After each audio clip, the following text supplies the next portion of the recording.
Hi, I'm John Maxwell.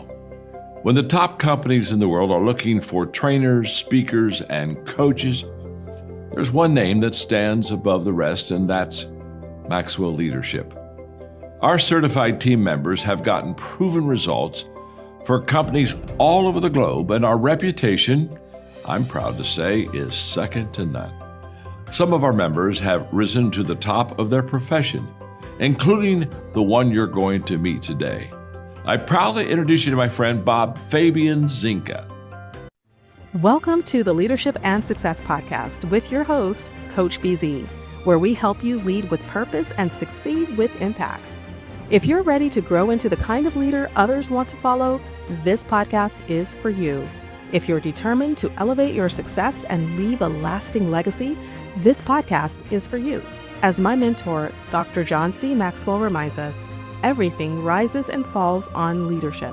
Our goal is simple: to inspire you, challenge you, and equip you with insights that can transform the trajectory of your leadership journey. Welcome aboard to another episode of the Leadership and Success Podcast with Coach BZ.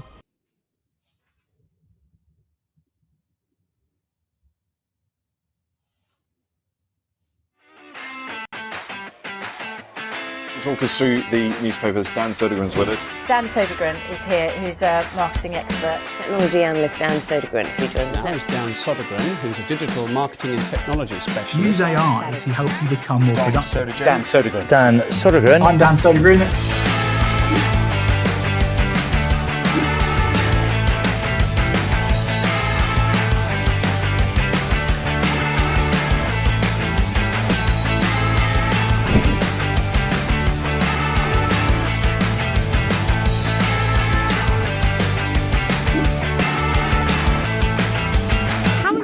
Will 5G be in the future? Well, it's the thing that's going to power the next industrial revolution. So it's actually critical for pretty much everything that's going to be happening in the future. It's the kind of the backbone of it. What artificial intelligence mean? Well, that's a really interesting one. In real layman's terms, I must probably not call it artificial intelligence. I'd actually just call it clever computers or computer stuff.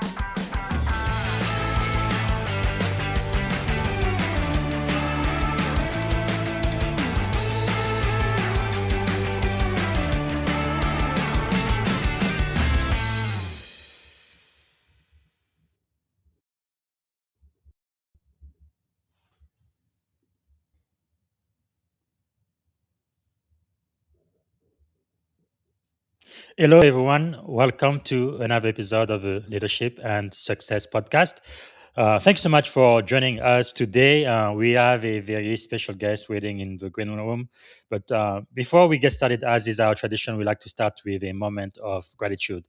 And for those who have been following me this entire month, we are celebrating Black History Month in the US. So every single day this month, I am really grateful for the contribution of African American to America. I believe we really, truly have built this country with our bare hand, our sweat, and our blood. And I am so grateful for the contribution of African American to this country and the world, and really the American culture, which is pretty much exported all around the world. And I want to welcome all of my friends from the other side of the pond. I've invited all of my friends who live. I have one of yours I'm going to be interviewing in just a second. So good afternoon to you guys, and good morning to those here in the US. And I want to remind everyone, please, let us know where you are joining us from. Those from the US, what city and state, and from a foreign country, let us know what city and which country you are joining us from. And also, one thing you are grateful for today, and most importantly, if you do have a question for Dan on LinkedIn or YouTube Live, please type your question in the comments, and we will answer your question live. All right, before we get started here, let me see if I can properly introduce our guest today. So today we are speaking to Dan Södergren. He's a globally recognized tech futurist, TEDx speaker, AI strategist and media commentator who specializes in the fifth industrial revolution, the era where human leadership meets machine intelligence. So from startup founder to BBC technology expert, Dan equips leaders to think strategically about AI, culture, and the evolving workforce. So this conversation is going to be especially powerful for those who follow me in the military and also cybersecurity and tech executives. So without any further ado, please help me welcome to the Leadership and Success podcast, Dan Södergren. Hi there, everyone. Right. Good afternoon, Dan. How are you doing today? Yeah, no, very well. Thank you for such a lovely intro. And yeah, I felt like I should be doing some kind of dancing as I came on because of your great intro too. Thank you. No, it's really a great honor to be here. I guess it's been a while, maybe 8 or 9 months we've been trying to make this happen. So I am so grateful you are right here on my screen. I can't believe it. So maybe to get started then, what is one thing you are grateful for today? Well, over in the UK, it's half term, and so I'm a sole parent to my teenage daughter, which is an adventure and teaches me something every day. So I'm going to go. It might seem a little bit a bit of an odd one, but I'm going to go. I'm very grateful for my daughter. I'm also going to be very grateful that she doesn't come in the next hour, but she might. So you might all meet her. I'm hoping not, because I have prepped her that I'm doing something live on TV, so best not to come in. But I'm very grateful for my daughter. Wow, that is so wonderful. Yeah, I have 2 daughters, and our last one is 18 years old now. So she's in the 12th grade, hopefully starting college in the fall. So we'll see how that goes. Wow, that is so wonderful. And what is something about you that most people may not know when they first meet you? I suppose that being a sole parent one is most probably one of the things, which is why I'm a great believer in flexible work and hybrid work, and I've been talking about it for a decade. Maybe that's something people do know that. They might not know that I've had a few tech companies, and that's why I was called a tech futurist, because I had a augmented reality company about 17 years ago, before augmented reality really was a thing. Yeah, exactly. Yeah. That far ahead of stuff, right? That's why I'd rather be called a billionaire philanthropist rather than tech futurist. But my lot in this life is tech futurist rather than the very rich. So I tend to do things a little bit ahead of the curve. I've calmed that down a bit now. But certainly, I had the joy of being in some of the pioneering communities around AI and technology and data for the last 30 years or so. That is quite amazing, because you've gone from marketing agency owner to tech founder to AI futurist, like you just mentioned. What was the inflection point where you realized the future of work would define your mission? Well, it's a really interesting one, because when I was very, very young, and I'm very, very old now, so I had the joy of helping people start their own businesses. I also had but my first company was a co-founded company called THTC, the hemp trading company. So I was an environmentalist and very much in the eco kind of world. Made loads of stuff out of hemp before people knew what hemp was, and made hemp paper and cosmetics and clothes and all sorts of things. So certainly my job, or my belief that my life is important, was always to try to change the world for a positive. But to answer your question around why did I move out of marketing, because I had my own marketing agency and then sold it, went to Mexico, came back and had a marketing training agency. Why did I move from that into your flock and HR and tech and AI? Between me and you, I have a very good friend of mine, whose very good friend is someone very high up in the AI world, a chap called Demis. And Demis, sorry, I'm gonna butcher your second name. I always do, so my apologies, and sorry for the name drop. But Demis Haberlis, who is most probably, times one of the 10 most 100 most influential people in the world, but certainly he runs Google DeepMind. He sold brands over the years. Every conversation I've had with him, and we are talking about since I was 18, so almost 3 decades and a bit. It just changed my life, what he said. And it's almost, this is why it's so scary, and I'm stumbling with my words, Bob, because it's a bizarre coincidence. It's almost to the day that 10 years ago, he said to me, marketing is going to fundamentally change, and you need to start looking at AI in marketing. But more importantly, artificial intelligence will make agencies not exist in 10 years. Yes. He wasn't exactly right with that, because marketing agencies do still exist, but he was pretty much bang on the money. It was 2 days ago. It's my friend's 40th, and that's where we were. And now a decade later. So I moved out of what I was doing in marketing and training. I still train companies in marketing and still train companies in AI marketing. But my focus very much went into company culture, a company that I co-founded called Your Flock, which used HR and data and AI stuff before it was kind of fashionable. And yeah, that's why I changed, because of sorry, there you go. That's the reason why I changed anyway. No, that is wonderful. Yeah, talking about Dennis Asabis, right? I think is it? Yeah, I think that's right. Yeah, sorry, Yeah. I never noticed Dennis. Really Sorry. a world changer for sure. So, what leadership lesson did you learn from building and scaling startup that still shape how you are thinking today?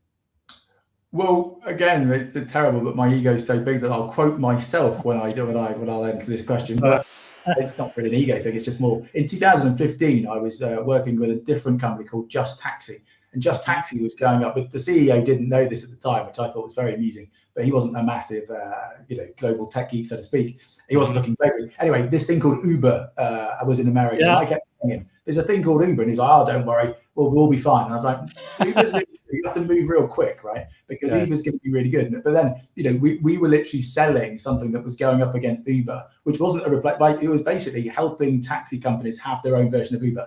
Right? Wow. So we were X amount of time, a decade or so ahead of the game. If they'd done it, they most probably could have stood up against Uber a little bit better, as some countries did and some cities did. Anyway, it's not about that. So anyway, at the time, in 2015, I came up with a quote from one of my keynotes, which was the following, which is, with the right people and the right technology, you can take over the world. Without them, that world takes over you. Wow. And that's where that came from, because it was all about cars and Just Taxi and these things. And that's one of the biggest lessons I've ever learned there. And you have to have both. You have to have the right people and the right technology.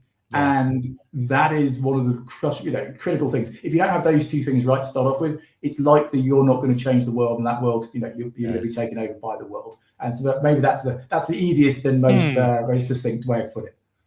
Wow. Now, one thing about being an entrepreneur, we always focus on all of your great successes, and you've had many. What about failure? Was there maybe a failure you are willing to share that kind of reshaped your leadership philosophy? So many, it's unbelievable, really. I mean, this is one of the reasons for Your Flock, which was an HR tech company, which was basically looking at, could you codify and use data to work out company culture? And the answer is yes, you can. But because of ChatGPT and the huge rise of AI, we didn't get our third round of funding. But I think if we had done, we'd be really in a good spot now, because that's a very, very fashionable place and a very good place to be, data and HR, etc. Anyway, so really, not making data-driven decisions was some of the worst things I've ever done. Because this thing about intuition, isn't it? Some people's intuition is amazing, apparently. I always think data, without data, you've just got an opinion. But this is the thing. In the early days of AI sequencing, etc., it was slightly better than intuition. But some of the worst decisions I've made as a leader have been based on gut feelings. And of course, it's very tempting, isn't it, to go, I feel this, my life experience says this, and therefore I'll do this. And of course, this is why you'll find it, as we all do now, in tech communities, but also in marketing and creative agencies, they are, because they are monocultural, the diversity problem is one of the biggest things that's going to kill them. They cannot think differently and quickly enough at this revolutionary time. And I must confess that I hired people that thought like me. And that's not necessarily the best thing to do. I'm not saying just because of my neurodiversity, don't hire people like me. We can be brilliant. But, I'm not a complete finisher. I'm an ideas person. I move quickly, etc. Sometimes you want the opposite. And that, of course, if you're going with your gut, you might not realize. Does that make sense? Yes, that is very, very insightful. Thank you so much for sharing that. And many leaders today, they kind of still fear AI, and they want to wait to see what is follow years. AI is pretty much taken over every single industry across the globe. And you are quite optimistic about artificial intelligence. Where does that optimism come from? Well, okay, that again, great. I was worried. It is a great question. Where does my optimism come from? I suppose some of it's innate. I'm just a naturally optimistic kind of person. I think we're very lucky to exist on the planet. I think we're 1 trillion to 1 bet that we would even just exist. And the fact we can exist through revolutionary times like this is mind-blowing. I mean, I was, trying to program a ZX Spectrum, and if you're old enough to remember the ZX Spectrums or Commodores or Amigas, I don't know what the American version may have been, but very basic rubbish computer. It had like 10 colors, right? So I was sitting there playing computer games, very excited, and thinking, my goodness, what would happen in the future? Now, all my dreams about computer games have pretty much come true. My first passion was computer games, hence knowing Demis, and a lot of people don't realize Demis's background is computer gaming, which of course, and you could even argue artificial intelligence is part of computer gaming, but we won't go into that because that'll go too far. But the point being is that I think we're very lucky to live in these times, and we're also very lucky that we've got a chance where we can actually shape the destiny. Now, you were talking about the great Black Afro-Americans that have shaped America, but 200 years ago we wouldn't be having this conversation, right? Sure. 100 years ago we wouldn't have been able to have companies. Yes. 50 years ago we wouldn't have the technology where we could make a difference. Now, all these things are why I'm optimistic. I'm optimistic because statistically, this is the only time I could have lived to do what I do. Wow. And I'll be damned if I'm going to do it in a negative way because, my God, look at the past. Things could have been a lot worse. Yes. So my optimism comes in that. The other reason for my optimism around AI, and I've got to put this in, is because not only because I had the joy of talking to some folk who, without me knowing it, became hugely important in this world, but I know their intentions behind this. Some of their intent, well, to be fair, but their intentions on it, and their intentions, I can say, for some of the people involved in the AI world are actually really very, very cool and very funky. They are literally, they are. And if you then look at what AI gives us the potential to become and do, that's amazingly optimistic because everybody can become more productive. Everybody can have more agency. Everybody can become Brand Me PLC. And they can have a series of interns, I like to call AI automated interns, but a series of interns underneath them that basically gives them almost a superpower, which you couldn't have done 5 years ago.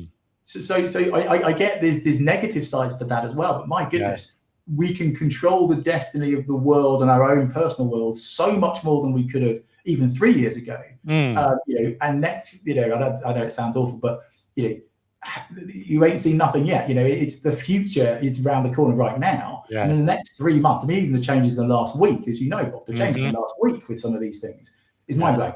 Am I as optimistic as I was? No, because of the speed of the revolution. And I think the speed inherently is a problem. Human beings don't move as quickly as this does. Cultures don't change as quickly as this will. And revolutions are not always fair. And revolutions are not always, let's just say there's lots of bloody revolutions. And we could have a situation now very, very soon. I think it's not even on the horizon, it's right next to us, where because of course in all revolutions, we talk about this with leadership, the uncertainty factor is so high that you have this moment where employee engagement's dropping at the same time technology rises. We have all the reasons for a revolution. The revolution happens, but there's no leadership in the revolution. And then you just have chaos. And I am a little bit worried at the moment because of the geopolitical situation we're in, and that there is not a lot of moral leadership at the time when we most probably need it most. Well, hopefully this website is going to just make a small dent into that, at least get the people talking and thinking about what's right around the corner. Talking about the next revolution, you talk a lot about the fifth industrial revolution. Can you tell us more about that and how it's different from the four previous industrial revolution? Well, I know you have a very clever crowd. I know you're a very clever man yourself. So I'm not gonna explain all four industrial revolutions without time. But each one of them was contained by a certain moment, normally a technological trigger. And again, lots of people don't look at why do we have that revolution? People think, and also same with social revolutions. People think, we had a social revolution for society reasons. Well, actually, normally it's technological and economic reasons. Like if you look at you go back as far as something like the Gutenberg printing press, for example, that created huge amounts of revolution, but actually it created the Reformation and things like capitalism and the concepts underneath all these things that make it work. You can tell because I did psychology and sociology and anthropology, I could go on, but the deeper thing around this is the technological trigger creates that change, right? So each one of them had a technological trigger: steam, water, steam, manufacturing, these things. You could argue, and I think this is where people do, they go, 4.0 was about computers and connectivity, etc. And absolutely right, that is the case. The fifth industrial revolution, though, is different because AI and artificial intelligence is not just like computers. It isn't just like a manufacturing process. It isn't.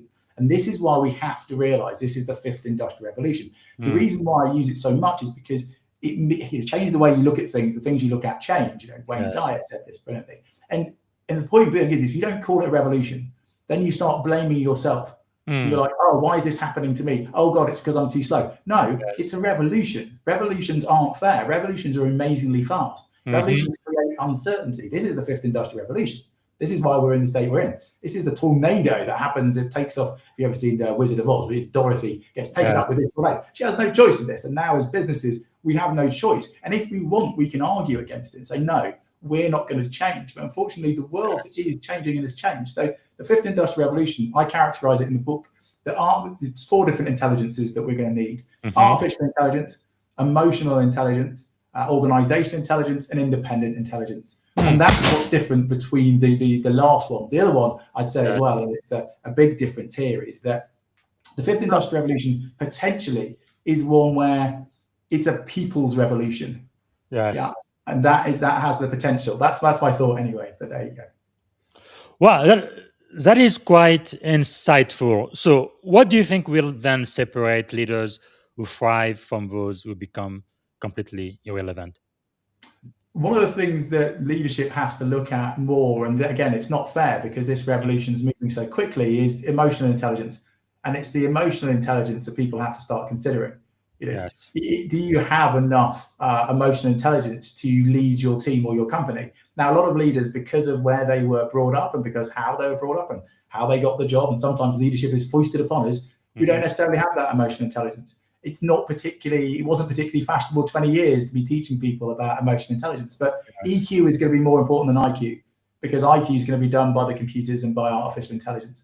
Then the other one I'd say most probably is we have to have more independent intelligence. And again, independent intelligence isn't necessarily something we wanted in the different industrial revolutions. In fact, we vehemently didn't want people to think for themselves in most of the industrial revolutions. We needed them to be automatons and to sit in the factory line and do stuff, right? We needed them to do certain things. Now, independent intelligence, to have the courage to think differently is what we need more than ever. And I think that is one of the things leaders are going to find tricky. Wow. So it's quite fascinating. So I did find it. So your website, the fifth industrial revolution.co.uk. So that's where they can get a copy of your book, right? The New Intelligence, the Fifth Industrial Revolution. That is quite fascinating. So for the people who are listening right now, because I do care a lot about the next generation of leader. Maybe they are still in school working on their bachelor's degree or whatever, and they're kind of afraid AI may be taking away jobs. What would you advise to a student who's preparing to work, let's say, in the next 4 or 5 years? How are they going to be successful, you think, in this new era of AI? Well, I mean, number one, say I'd bring it into the 4 intelligences, right? Like number one, they have to have independent intelligence. They have to be self-learning. They can't just say, oh, I'm going to make, my degree is going to be enough, because your degree is not going to be enough. The deeper things would be emotional intelligence. How good are you at actually collaborating and talking to other human beings and being more human? One of the weird things about the fifth industrial revolution is this because of the AI, it actually means human qualities are more important. The soft skills, as they used to be called, will become the hard skills. The soft skills will become the power skills. And this is one of the things that's really tripping up a lot of people, because they're like, but I'm a technically brilliant, lawyer. Yeah, and you might be. But if AI can do that job, what's your job? Same with doctors. I'm amazing at being a doctor and doing all this diagnosis stuff. Yeah, but that's what AI will do. It'll do it 10 times quicker and 100 times cheaper. So what's your job? And then, of course, we then into this weird world where people are like, oh, God, my job is actually to talk to patients.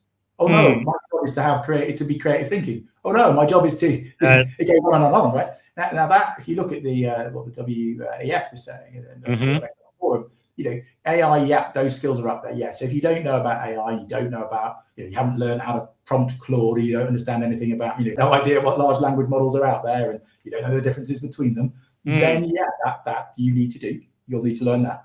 I think did some work with Persona. I think it's something like, it's quite ironic because of the number, but it's in like 67% of CEOs won't hire someone without AI skills over the next 1 to 5 years. And the double irony being, of course, is that they themselves don't have AI skills. But this is not the first time this has happened, is it? You remember, maybe you were old enough to remember when you went to a boss and someone, and they were like, "I don't do emails, but you better." I have a secretary that does that. It's that kind of thing. Same principle, same with in-house servers or mobile phones. I mean, technology always has this same kind of thing that happens, and happens on social media. But again, I digress. Those soft skills, as they're called, the extracurricular activities, the ability to collaborate and to co-create and to creatively think and think differently, but also critically think. They're the things that will make the difference, because the machines will do the rest.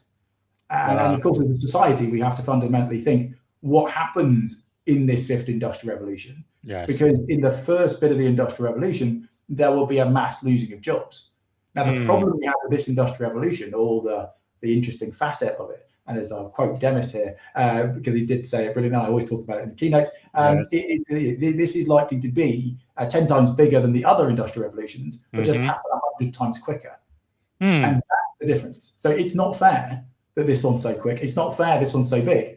But it is. And that's what happens. ChatGPT now is, I think it's almost, is it 900 million users? It's almost, quite incredible. ChatGPT, and again, I could bore you with the history of why it's called 3.5 and why it kind of came out of the blue. And Sam Altman did this strange move, but again, there's a whole history behind that. Not for now, but it hit the 100 million user mark. Well, let's put it a different way. The humble telephone took 72 years to get to 100 million users. ChatGPT took 72 days. ChatGPT 5.2 took 72 hours, but it got to 800 million. Incredible. This whole new world. And that is one out of the potential, I don't know, 8, 10 different LLMs that you could use. I'm not even here to say that ChatGPT is either good or bad.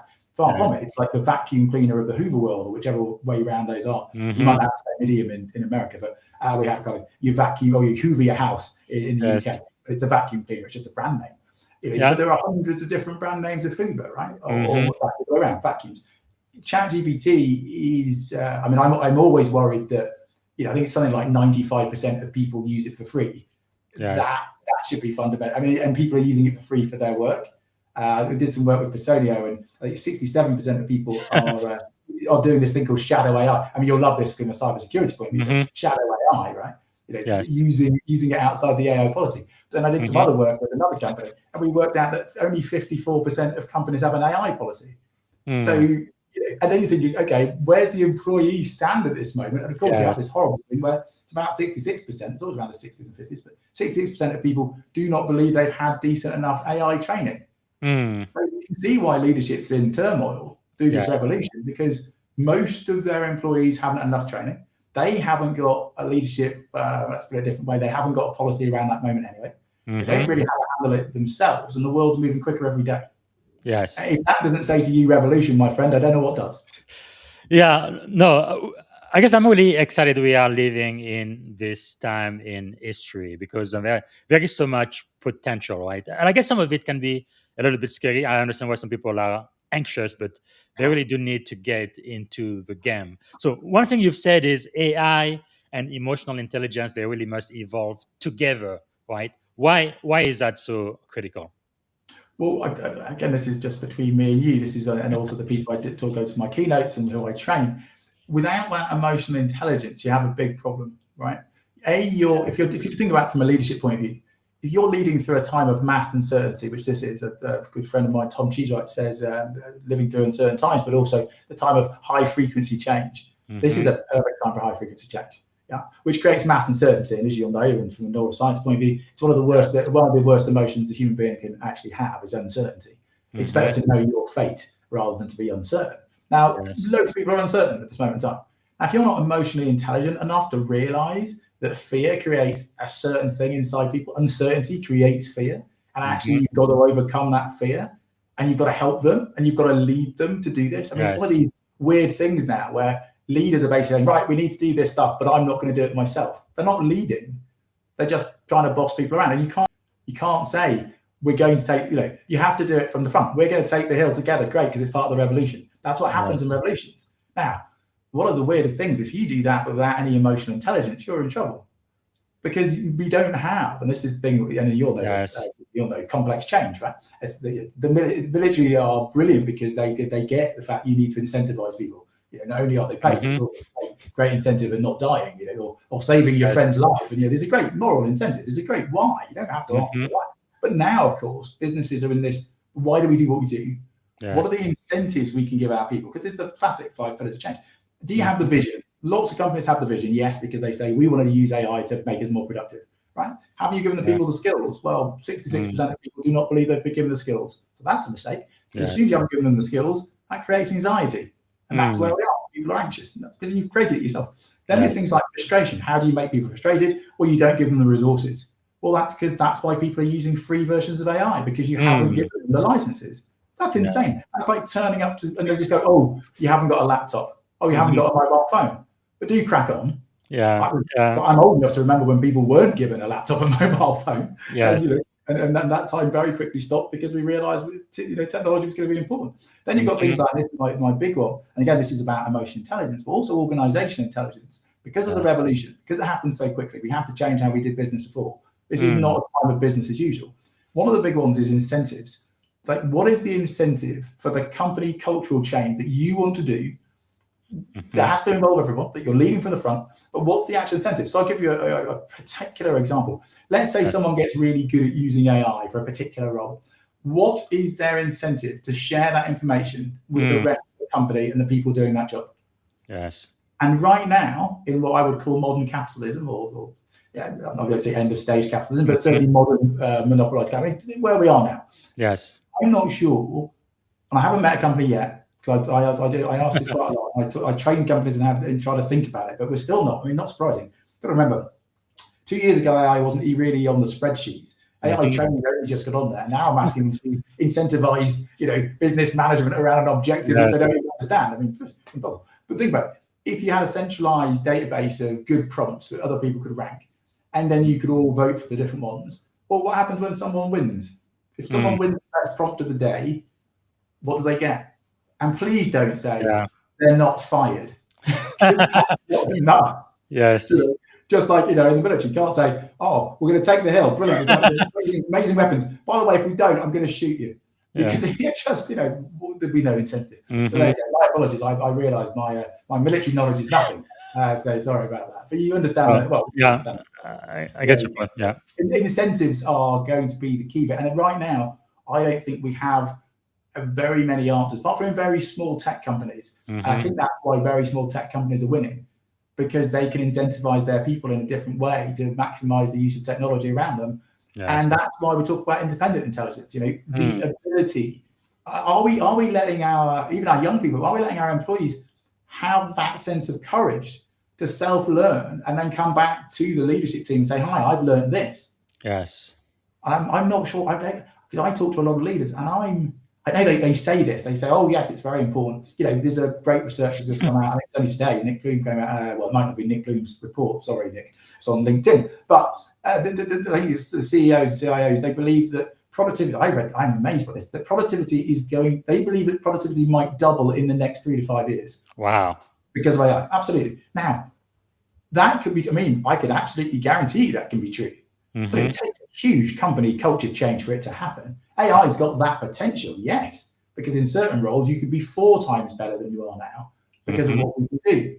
But my goodness, you've got to incentivize the people, because if you're saying we're going to double productivity, but you're not going to share any of the wealth, well, why would anyone say yes? The human psychology is so much more important than the AI technology. And that's why I think the 5th Industrial Revolution is interesting, because it's actually more about us as people. It's actually our psychology. Whether we want to go along on this revolution, that's going to be key to whether it's a success. Wow, that is quite insightful. I've never quite thought of it that way. In that case, then, what leadership traits do you think become more important in this era with all of the automation, AI, and robotics? If we're talking about characterizations and kind of abilities, maybe abilities is different. One of the ones, and I always stumble with it because it's very unfashionable, and that is the idea. That will be the best position to be in. Like, that you look at leadership, that you can serve other people so they can become the best versions of themselves. It proves that I'm a bit of a geek, but apologies to anyone else who isn't a geek and won't get this at all, but you will, because everyone understands the idea of superheroes. If you are managing a load of superheroes, that is different to managing 1,000 people in a factory. And they've all got different abilities and different other. But how do you do it? If you don't have a superhero ability, how do you manage superheroes? And that's the big question for us all: is how do you manage people who are ridiculously flexible, but ridiculously productive, like on a scale that we never saw before. They are 10 times more productive. Like we used to joke, we used to say, oh, he's a 10x, coder. And you treated them differently because, oh God, without them, the company would go, or times 100. What happens now if everybody comes at times 10? And if or maybe 5% of your company becomes a times 10, it's very likely, and people don't like this, it's unfashionable, but it's very likely that in the future, companies are going to be smaller. Teams are going to be smaller, decentralized teams making decisions quicker in the revolution, much more likely to be the case. Now, if all those people, you only got 5 people, let's say, and each one of them's, a times 10, is 50 people. But the way you manage those 5 people has to be different, right? It has to be emotional and hands-on and, people management skills and soft skills. And it cannot be anything else. And what happens if one of them leaves? So the whole thing changes. It's a bit more like all my analogies are just very blokey, sorry. But it's a bit like managing a soccer team. You'd say foot soccer rather than football. But even so, or any sports team, it's much smaller teams doing amazing things. And each one of them's a superstar. Now that's going to be an internal issue for any leader. So suddenly you're going to have humble leadership. You have to have emotionally intelligent, humble leadership that looks at itself as a service function. Yes. I'm not sure that a lot of leaders like the idea of that, but the ones that do get that are the ones that will not just survive, but will thrive, because AI is going to do a lot of it. Now, the other thing to bring in, and I would do because it's data and AI, but when you start looking at the data potential and the AI potential around leadership, it is pretty mind-blowing. Whether it gets it right or not is a deeper conversation. Whether it can get it right now is a very dangerous proposition. I've been arguing against AI in recruitment for at least 7 years. I still argue against it now. I don't think people have cracked it. But if you have the data and you can understand that data is not oil, it's soil, how you grow the next bit of your company will be in this data-rich soil. And you can use AI to help you do that. And then you realize you are more like the farmer than anything else. Some things are outside of your control, but if you knew your soil and you knew your crops, you knew what you had to do, you'd be a much better leader. I'm not 100% sure, I might be wrong, I'm not 100% sure that was taught in leadership schools and management schools. Yes. And I don't think it was 20 years ago, only because I was kind of there. Actually, no, 30 years ago. Gosh, I am old. Well, still looking on, but it's everything you say is really fascinating, and it really gets people to think. Now, you've appeared on the BBC and major media outlet. What have you learned about communicating complex tech simply? That's a really good one. Well, the BBC, they do like to bring on. They always like, it's because you make really complicated things simple. What they don't know is I'm actually very simple, so I have to make complicated things simple because I don't understand them. So I'm not the brightest petal in the box. So the best way to do it, I always think, is metaphor and analogy, really, if you can. For example, and again, change the way you look at things you look at change. Yes. If you look at AI like electricity, you have a realize around it, and you go, because electricity can be bad. Yes, it's kind of inert. It can be bad, it can be bad, it can be good. If you don't train your people not to put their fingers in sockets, they're going to electrocute themselves, right? But we have to train people to stop doing that. You do still with children now, and you make sure there's safeguards, etc. Yes. But also the companies that create the electricity have a responsibility. They do. It could be as simple as we use 240 volts. If you supply 480 volts, then things are going to explode. By the way, proving the point, I don't know that much about electricity. So if anyone does, and I've got all this wrong, what's the metaphor? Don't know. Yes. But we do have different voltages, right? Now, if you look in the history books, and I'm always surprised when people don't, but it's fascinating that at the time when it first came out, you had like 5 or 6 different companies' lines going to people's houses because everyone was fighting about who was going to provide the electricity, right? And there was different voltages. It was mad. Yes. Things were falling down and zapping people, and everyone was dying. And people were like, electricity is going to be like this new, communist thing that's going to take over the world, and we're all going to be entrapped. Now think about it. That's pretty similar.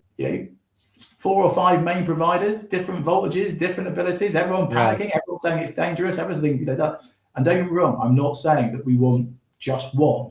But what does make me smart is because the revolutions happen so quickly here. Yes. Is that if you look to the past and you use a metaphor or two, then it suddenly opens your mind to where we are. Metaphors are brilliant for doing that.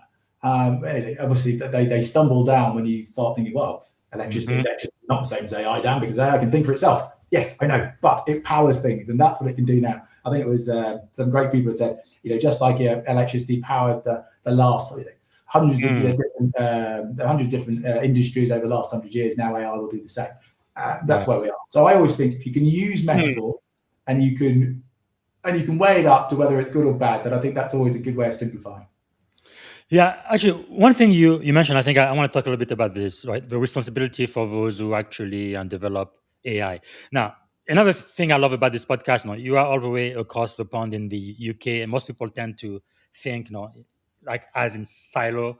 And I kind of know, for example, here in Silicon Valley in the US, we don't really have a lot of laws, regulation, and policy. It's really like a race to the bottom almost. Like we really want to be first to and get to AGI at any cost, it seems like. And over there, in especially the European Union, UK isn't exactly part of that anymore, but you are pretty close. You European, you really think about safety, privacy, ethics, which is extremely important, and we don't do that well here in the US. So what are your thoughts about the role of ethics, safety, security, and privacy as we develop and deploy artificial intelligence? Yeah, I do. One of the questions would be just too big for me. It's probably 4 minutes, and I'm going to answer that.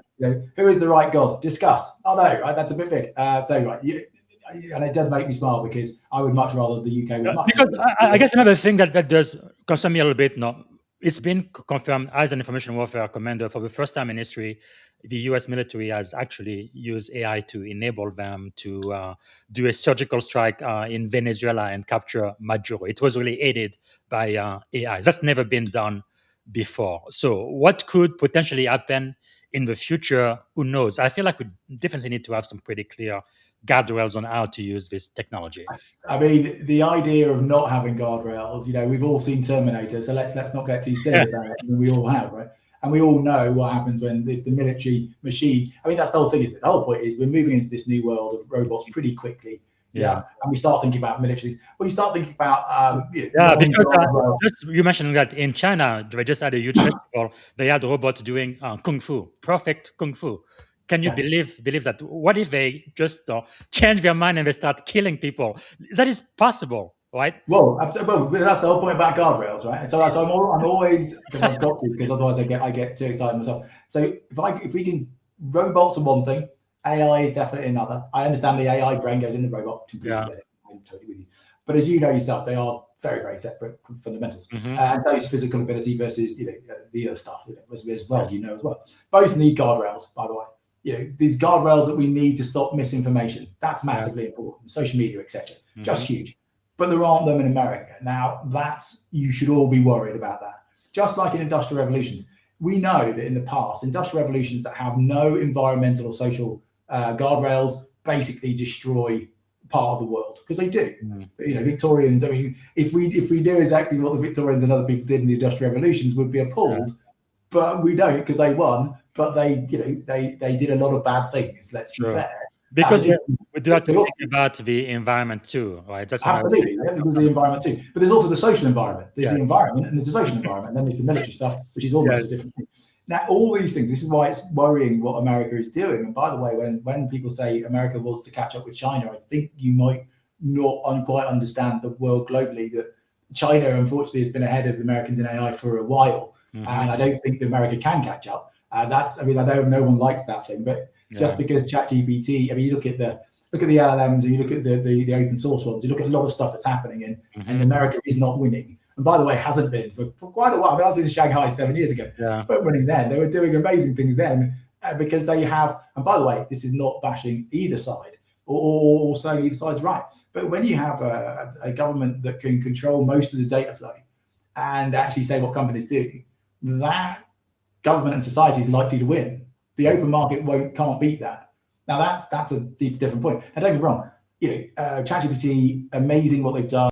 Like, if you look at the amount of trillions of dollars that's needed to prop up the American AI economy, and by the way, that's not just prop up the American AI economy, that's propping up the economy of the American economy. You all know as more than I do that the FTSE 500 or whatever it's coming, it's something like 90% of the returns are only about 3% of the companies. Like it's crazy. Like it's too big to break, so they have to throw money at it, which is why everyone's changing what they're talking about, especially around AI, and we're doing this whole AGI thing and all these other things. Now, for us normal human beings, we don't have to really be involved in that conversation because your stuff will work almost no matter what. Now, my big thing is, and I've been talking about it for maybe 3 years, is that we're missing a trick here, because the large language models that everyone's using, which do need guardrails and need ethics and etc., but they won't have very many ethics because it's in the free market and because it's laissez-faire capitalism, and they're trying to play a race of the arms race. So it's not likely they're going to become ethical, because they're going to say we can't afford to lose the race to China. So they're going to get away with it. Problem here is, and this is the big one for anyone who has a business, is that actually you're missing a trick, because it's not the large language models you want to be using. It's actually small language models you want to be using. It's actually not stuff that goes on the internet. It's stuff that you have on your premises. Yes. Like the military should, of course, the military's not going to be using Grok or whatever it is. There might be some fundamental technology underneath it, but they're not going to go online and, what should we do with this? Of course they're not. They've got their own systems. Of course they have. Yes. And even those systems, I'd be worried about, because of cybersecurity and hacking. Like, you don't want it to be able to be hacked. And who knows if you've got some software for somewhere else, but don't get me started, because that's your area of expertise and not mine. All I'll say is, in the fifth industrial revolution, we're missing the point. If I go back to the electricity point, right now we can actually have our own solar panels and have our own electricity. And we don't need to be hooked up to the grid. We don't need to buy it off on supplier. Right now, you can download a small language model into your server and start training it as your automated intern with your company information as proprietary data sets in a safe sandboxed environment that you would own forever. And yet, most companies have not touched that with the boardroom, haven't done it. And most employees don't even know conceptually that's an idea. But actually, as a leader, you should, because really, you're all CTOs now. Yes. Every leader should be saying, what's our sovereignty? What's our data sovereignty principle here? How can we make sure my team is safe with all their IP? Because we don't want that falling into the wrong hands. But more importantly, we don't want this to be monetized. I'm not saying that Microsoft could do it, but if you read their terms and conditions, they're quite opaque. And if you just said what you've just said there, Bob, which is the AI thing in Silicon Valley has real no regulation, why wouldn't they go, we've brought out an accountant 101 now, because we've read all the accounting information that they've been putting into Copilot? In fact, actually, wouldn't it be in their interest to? It'd almost be illegal for them not to, because it's in the shareholder interest, right? That's the difference. And I think that's where everyone's got to start looking, is in this fifth industrial revolution, giving all the power away to like 3 or 4 companies we know aren't regulated and aren't particularly great morally. It might be what the market says is good practice, but monopolistic capitalism doesn't work, because it doesn't. It's bad for the consumer. We know that. We inherently know that. But then again, I thought at one point, Bob, we might fall out about my political leaning. So.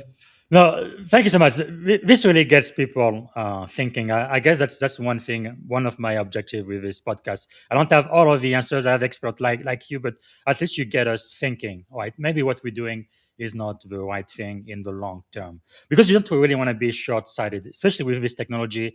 It has potential that kind of scares me at times, especially the way it is moving so fast, and sometimes people don't really think about not just first degree consequences, but like second degree and third degree consequences after that. So I like to be more strategic than I am tactical, and sometimes I am just concerned just a little bit. But anyway, so we have about 10 minutes left. Let me get into the last segment of the podcast, where I try to get into your head and what you've learned, leadership principles that have helped you be as successful as you are.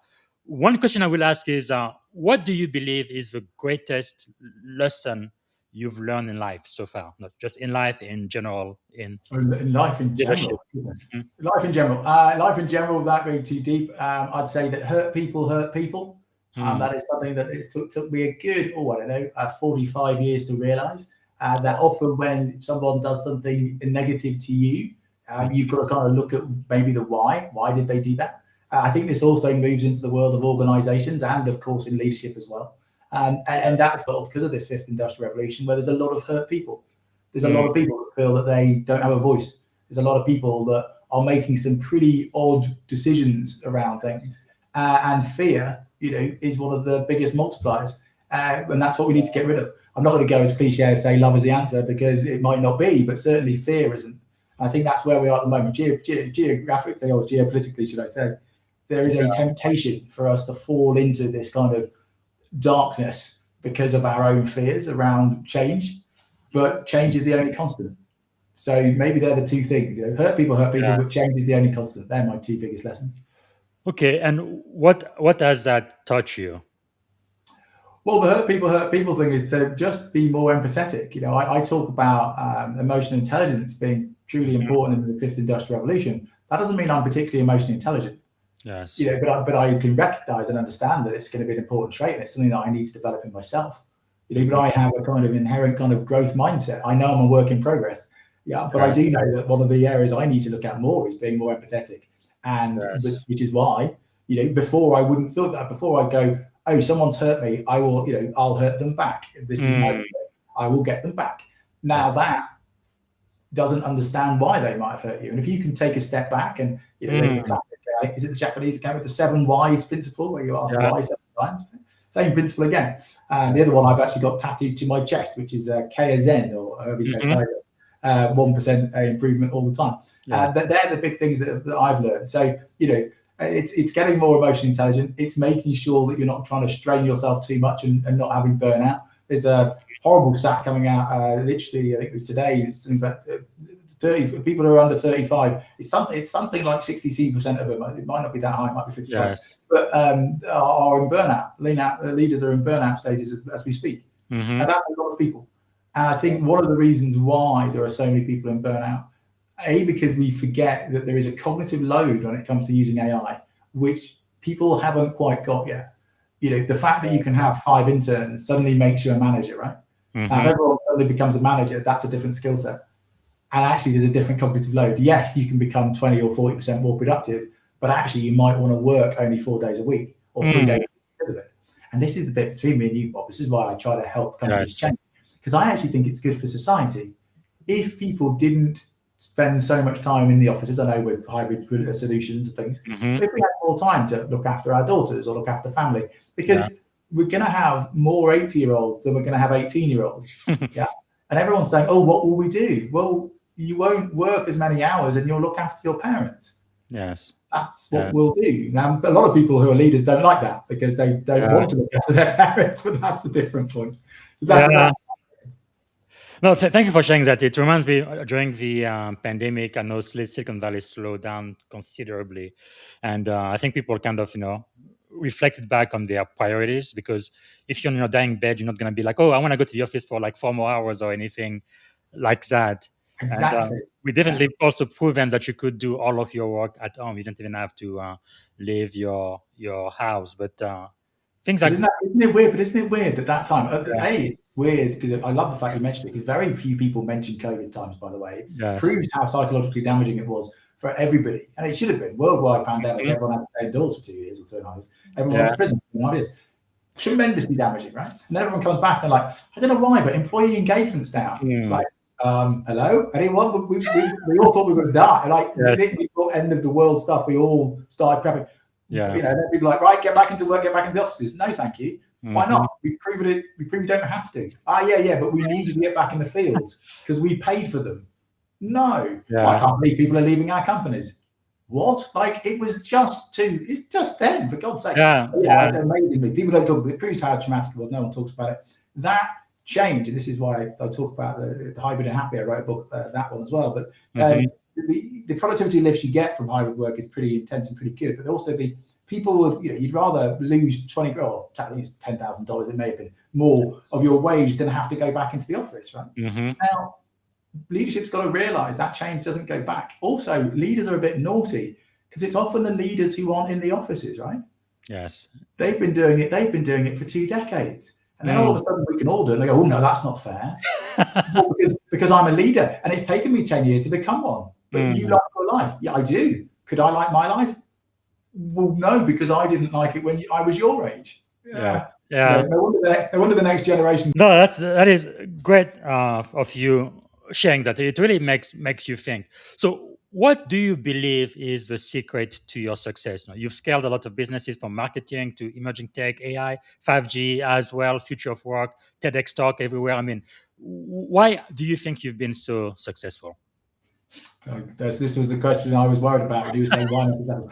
Number one, I think that I always know I'm a work in progress. I'm very lucky in some respect that because of my neurodiversity, I get very hyper-focused on things. You could also call it a curse, but there you go. I would not be, between me and you, Bob, I would not consider myself to be tremendously successful in modern world and the way of finances, etc. Because for me, money is not a driver. For me, it's about flexibility. It's about, you can't take the money with you. I don't understand why people get so obsessed with money when everybody knows you die. And so, living a life well and being able to give time to things I believe in and being innately curious about this amazing thing that we call life, they're all characters, or they're all features or characteristics that I just presumed everyone had. Yes. And so when people are like to be, why have you started so many businesses? My answer is because I could, because I can. And they're like, oh, but then that one failed and it cost you, £30,000, £50,000. That's okay. It's okay. We'll do another one. We'll start again. We'll get investment. We'll do something else. Everyone was like, but Dan, you're always interested in this world of AI and what it can do. And I'm like, we now have a chance where we can fundamentally change the world. And actually, it means that everyone can work less and we can put time back into society more, which is what the world needs. And yet everybody's like, why should I use AI? If you use AI to become more productive, you can spend that 20% or 40% of your time that you save on being either a better leader, being more emotionally intelligent, giving people time off so they can help their world become a better place, but also for yourself to give time for charities and other organizations you believe in. Yes. This is a tremendous opportunity in the world. And yet we still in this world where we're going, oh, let's make loads more money for people. We can do both. We can actually make more money and make the world a better place and make our employees' lives better and happier. At the same time, It's not either or, it could be both. Wow. It's always going to be both, Bob. Absolutely right. It's not an either or. It's always got to be a both. And that's the emotional intelligence thing I talk about, is because the idea now that we're in this kind of hyper competitive space still, where everyone's antagonistic, where everyone's going against each other, it doesn't make any sense when actually the means of production means that the knowledge sector that we have has grown over 100 times. We are no longer in that world. You cannot be in this world. Now you can be, but if you're not emotionally intelligent enough to realize we've got to collaborate and make the world a better place, then I think your time might not be done. And don't get me wrong, I'm a futurist, so it might take 5 years, it might take 10. But I would start making those internal changes now. And I can pretty much promise you as companies to make, without realizing that your employee happiness is key to your success, those companies, I think, will go much quicker than the others. Yes. And if you have a culture where everyone has a fixed mindset and you can't change and you don't realize you're in a revolution, I can pretty much guarantee you those companies won't exist. Wow. Okay. We are almost out of time. Let me ask you this, and then I'm going to ask you what we can do to add value back to you. If today was your last day, what would you have liked your final contribution to be? The last day on Earth?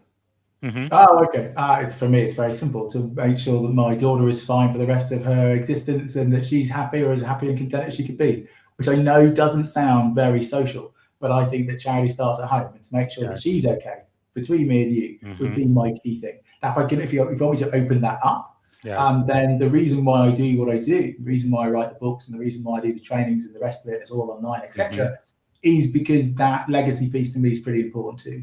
Yes. So actually, I've done quite a bit already, and so I'm hoping that when I'm gone, God, you make me emotional now. I don't want to die, because there's so much to do, Bob. I've got so much to do.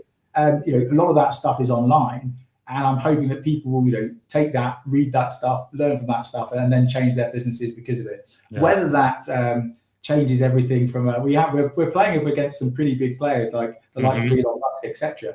But there's only one way you can change the world, and that is by believing that you can. Yes. So, wow. Really, really insightful. And if you could solve any problem in the world, you have this magic wand and you could do that, what is the one thing you're going to want to solve first thing tomorrow morning?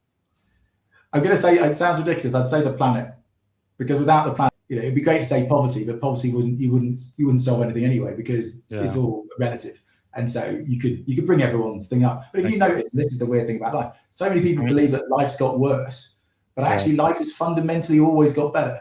On a global scale, every marker for success and health and all these other things has actually risen. It's not gone down. Yes. Globally. Now, it might have gone down for the UK. It might have gone down for America. It might even be going down for the West, but not globally. So on math. But if we don't fix the planet, then we don't have anywhere else to live. Yes. And that is the problem. And this is the weird thing about Elon Musk, etc., those folks, because they believe that we can leave and go to Mars or leave to go to the moon and then go to Mars. That is a 50-year project, maybe a 100-year project. Now, don't get me wrong, I'm not saying we shouldn't try it. Yes. But we've got to fix the world before we move, right? We've got things to do. Yes. We've got to try to fix the planet. Yeah, so wave a magic wand, fix the planet. I don't know how you do it. Yes. All right. Thank you so much for your time, Dan. So grateful you were here. So how can we add value back to you? Come and follow me on LinkedIn. Listen to some of my rantings and ravings over at LinkedIn. Always happy to have new followers and meet people. And I've got I'll send you a link to a newsletter that I have as well, which is around the Friday of work. So it's the future of work on a Friday every fortnight. So that's my newsletter. And of course, my website, which is www.dansödergren.com. And of course, the book, The Fifth Industrial Revolution, which you brilliantly put there, which I did. And also, if you've listened to the podcast, I'll do this as a thank you to you, Bob, is anyone who's listened to the podcast and they contact me on LinkedIn, I will send them a discount code to get the book for free. Wow. There you go. Thank you. Thank you. So generous. So generous. All right. Very last question for you.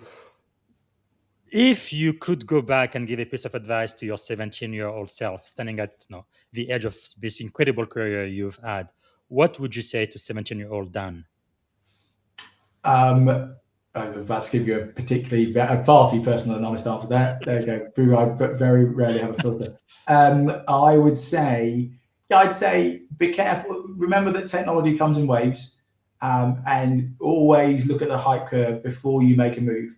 And most probably slow yourself down by 5 to 10 years and work on getting to the wave rather than just predicting that it's on the horizon. That's only if I wanted to be richer, which would be just a bit of a naughty trick. Nothing wrong with that. Thanks again for sharing. We're pretty much out of time now. Is there a question I should have asked you that I didn't get a chance to ask before we end the show? I could honestly say no. I think we've covered pretty much everything. I know that you were very interested around the servant leadership points and different things. There's so many questions I have around cybersecurity, etc. But that would be a completely different world. I'd have to be interviewing you. I think there's always the thing about what would happen. I thank you that you didn't ask me in 10 years' time what should leaders be thinking about, because I honestly believe if you're a futurist and you're talking about 10 years, you're lying around you. If you can do 10 months, you're going to be doing pretty lucky, in my opinion. Maybe the fundamentals don't change. My goodness, the technology is going to. Yeah, because 15, 20 years ago, when we did a cybersecurity roadmap, usually we went 5 years. But today, it makes absolutely no sense because things are going to change so drastically. It's going to be completely a big waste of time. Totally. Maybe 1 year, 2 years, 3 years at the most. The way technology is just changing. Okay, so I'd like to end with something positive. And what is something that you are feeling optimistic about?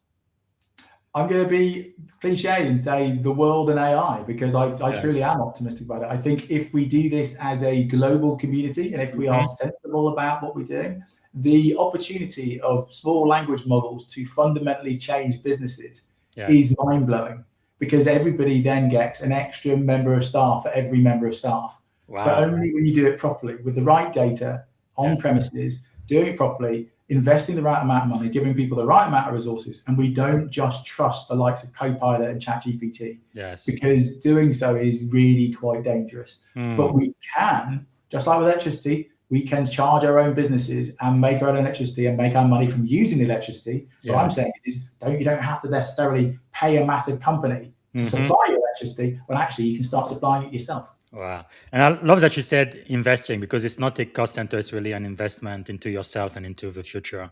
Wow. Powerful. This is it. Well, as you mentioned that, I'd also say this classic one, which is spend 3 times more on the people than you do the technology. That is something that people are not doing at the moment. They are simply spending money on technology, not training people up, and not spending money on the people. But it's the people that need to use the technology. And please don't get me started about AI agents yet. We're not there yet. No, a cybersecurity nightmare. All right. So this is it. Thanks again for your time. You've been super generous. So we went a little bit over. The very last question, just one word. What is one word that represents our shared experience on this podcast today, all the way from England? I'd say great. Fantastic. Thank you so much, Dan. And I'm so grateful and so thankful. And I'm really glad that we had a chance to talk. I think this show is probably going to be one of the most popular for this season. Again, it's already available as a replay on YouTube and LinkedIn, and it should be available on all of the major podcast platforms by the end of today. Thank you so much, Dan. Really appreciate that. Thank you, Bob. Right. All right, everyone. This was quite a show. I am so grateful to Dan. And later today, I'm going to have 2 more interviews. I'm going to be speaking to Professor Melissa Bowie. She's a scientist turned strategist, operational architect, and author. We're going to be talking about when science meets strategy. And then later today, I will be talking to Senior Master Sergeant, U.S. Air Force, retired now, Siobhan Chevy Maxwell. And she's also the selling of a best-selling book, Women, Brave. But of course, I also love to read books about women, because I believe what applies to women applies to men and vice versa. But anyway, she's going to be here, and we're going to be talking about deck plate leadership, but also she helps with the federal execution partner. She works with tech founder who want to gain federal opportunities here in the US through qualified proposal and core partnership. So it's going to be another great discussion later today. And then I'm going to be back later today. I don't know what time yet, but I'm doing a book study of Proverbs. But we're going to be using artificial intelligence for a recap for Proverbs chapter 16, 17, and 18. So I didn't do it yesterday and the day before, so I am going to catch up, and we're going to do all 3 by the end of today. All right, that's all I have for you. Thank you so much for watching. Again, very, very grateful to my friend Dan Södergren, all the way from the United Kingdom, AI expert. And thank you so much for sharing his knowledge with us. All right, bye for now. And for those of you who are going to come back in the next couple of hours, I'll be looking forward to seeing you as we speak to Professor Melissa Bowie and also Senior Master Sergeant Chevy. All right, bye for now. Thank you for tuning in to the Leadership and Success Podcast with your host, Coach BZ. If today's episode added value to your leadership journey, be sure to subscribe, share, and join us again for more wisdom nuggets on how to lead better and achieve greater success. Remember, leadership is the most critical skill of our time. The world will always need leaders to inspire others, drive innovation, and execute meaningful strategy. So why not count yourself among the bold leaders shaping the 21st century? Until next time, stay inspired, stay committed, and keep leading with excellence.